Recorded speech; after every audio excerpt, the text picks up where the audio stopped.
Guys, quick video today. We're going to talk about the shoulder, and we're going to talk about maybe opening up some space for shoulder adduction and internal rotation. Now, you can use this drill for like a lot of shoulder clients. It's a really nice way to load the lateral and posterior shoulder.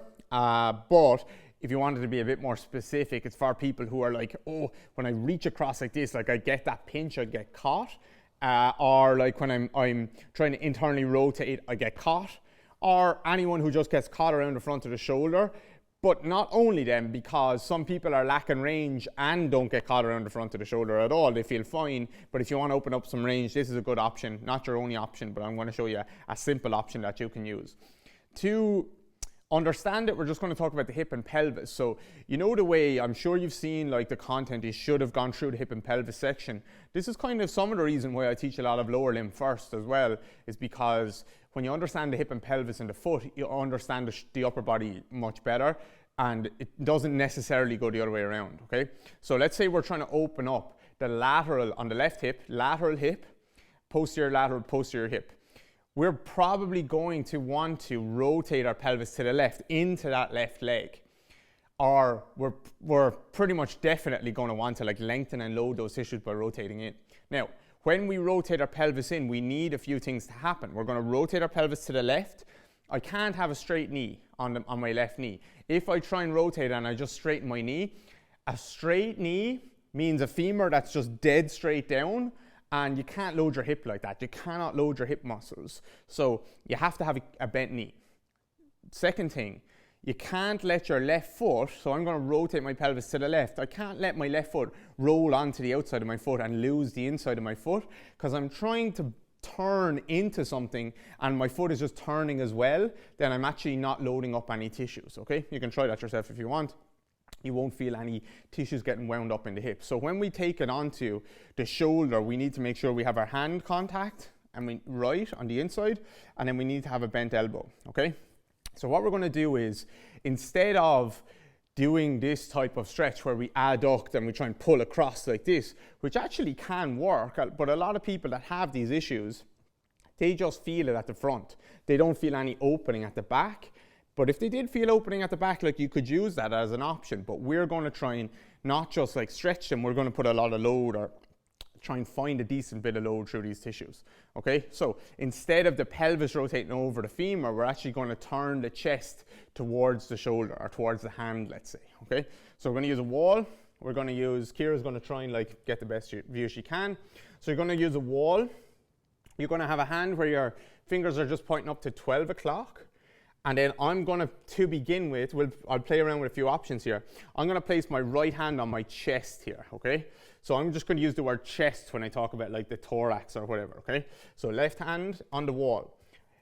Q1, try and find the inside of your hand a little bit. It doesn't have to be rolled off, just get pressure through this area on my left hand in here. Q2, bend my elbow. Q3, reach away from the wall, so push my chest without my elbow moving, push my chest away from the wall. So that would be called protraction. So we're going to try and protract like this. And then Q4, so Q1, hand, Q2, elbow, Q3, reach away without straightening the elbow. Q4, rotate your chest to that side, rotate. So we're going to go for 5 reps there, rotate, rotate. Sorry, I'm straightening my elbow there now. Rotate, rotate. Straight away I feel like all this area kind of lighten up a little bit.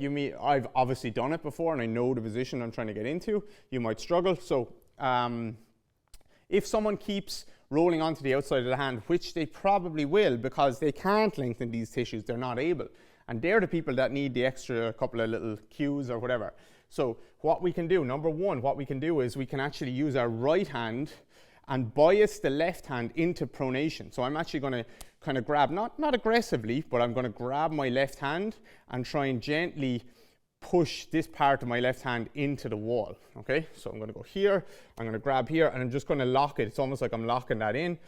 I'm going to push away, and then I'm going to rotate, and I'm giving this small like internal rotation kind of torque through the hand, and actually you should start to feel a decent bit more load through the lateral shoulder here. If you do that, make sure you have some weight in the hand as well. Okay, that's one thing you can do. Second thing, some people will completely avoid this by hiking their shoulder up. This is what they do, and this is why they get a pinch a lot of the time. They have no IR, so they just hike their shoulder up. So we want to make sure that, let's forget about the hand thing, but we want to make sure as they turn, they're not just hiking. A lot of people will do that and avoid it. Same at the pelvis. We'll try and turn them and they'll just hike up like this. So second cue could be potentially, and like this is just kind of made up, you know what I mean? So you can play around yourself. So second cue, you could be put your hand, your right hand on your shoulder here and turn, and you don't want to feel that come up to your ear, or you could have it on your scap or something like that, or you can actually just reach your right hand up to that top corner up there, which elevates this shoulder higher, and then as I turn, this shoulder is going to be dropping lower. That one right there, I feel the most stretch through this area now.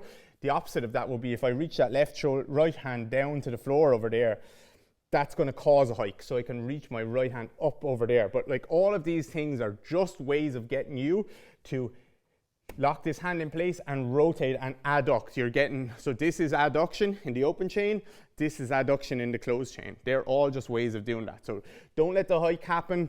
Don't let the hand roll onto the outside. Then what we can do is play around with hand position on the wall.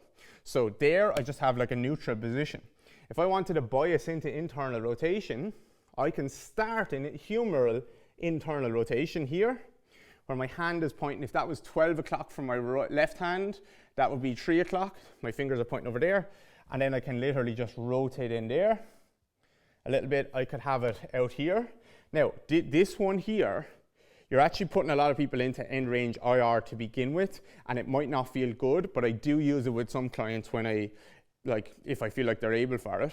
So be careful with that one. This one is better, or safer, let's say, or easier to get. You can obviously play around with the hand out there or the hand down, but mostly I'll just use the neutral hand position. And then the other one that you can do is adduct or rotate. So reach through the hand, reach through the wall, turn. Now grab and actually internally rotate the shoulder from there. Internally rotate. So now I'm actually, what I'm doing is I'm reaching, I'm turning my chest in, and then I'm internally rotating my humerus from there, and you'll start to feel a lot of tissue wind up there. You could do like an isometric there, you can do a contract relax. I know I'm saying you can do a lot of stuff. It's because you can play around. So do as much as you want, do as little as you want, but the premise of the whole thing is to say, hand, turn your chest into that area. You should be able to open up this space back here, which allows people to adduct and internally rotate. It's not the only thing I would do. It might be the only thing I would do. It's not the only thing that will open up this, but it could be a big part of it. So give it a try. Let me know how you feel. And if you're unsure of all that, just keep it simple and make sure you rotate, and also make sure you get your weight shifting over there as well. Okay. So let me know how you go.